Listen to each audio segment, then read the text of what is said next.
बड'फा गोजोरथियारि सोलायनाय मावथांखिखौ बिथा लाफानानै जोंहा जोंनि इउनिटआवनो गोबाव सम जोंजों खामानि मावफानाय बा हारिनि थाखाय खामानि मावफानाय जोंहा रुंसारि आदा रानखो नार्जारिनि मुङाव जोङो रुंसारि रांखो नार्जारि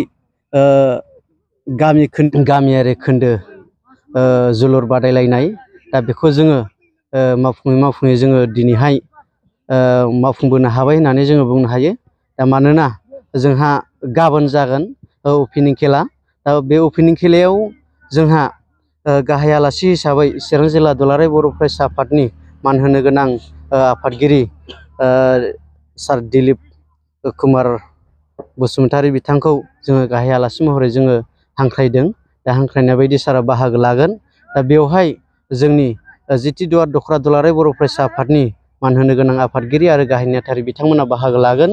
दा बे हाबाफारियाव जोंनि ओनसोलनि गुबुन गुबुन गामिनि मेलेमजिबि इन्टेलेक्सुयेल आरो जोलुर बादायलायनायखौ नायनो मोजां मोनग्रा साफ्रोमबो आइ आफा रायजो राजा बिदा फंबाय बिथांमोनखौ जे गाबोननि अपेनिं खेलायाव बाहागो लागोन होननानै आङो दादगारि दालाइसा दुलाराय बर' फरायसा आफादनि जानानै आं खावलायहरबाय।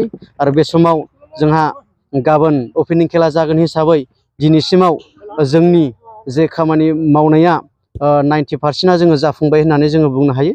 मानोना जोङो केन्डेल आरो जोंहा फ्लेग हस्टिं आरो गासैबो जे जोंनि फिल्डनि जे खामानि बियो जाफुंबाय। आरो बेवहाय जोंनि साफ्रोमबो आइ आफा रायजो राजा बिदा फंबाय गासैखौबो जे जोंनि जे फुटबल बादायलायनायखौ मोजां मोनग्रा साफ्रोमखौबो आं खावलायहरबाय लैहोर लैहोर फैनानै जोंनि जे बे टाइमखौ बेलासिनि 2 रिंगायाव जोङो जे जोलुर बादायलायनायखौ बेवहाय देरहाखांनायनि उनावहाय जोङो प्राइज हिसाबै ट्रफिजों लोगोसे मानि होफानाय जादों। दा बेवहाय मोजांसिन गेलेगिरि हिसाबै जोङो बेस्ट प्लेयार जोङो सायख'नाय जागोन।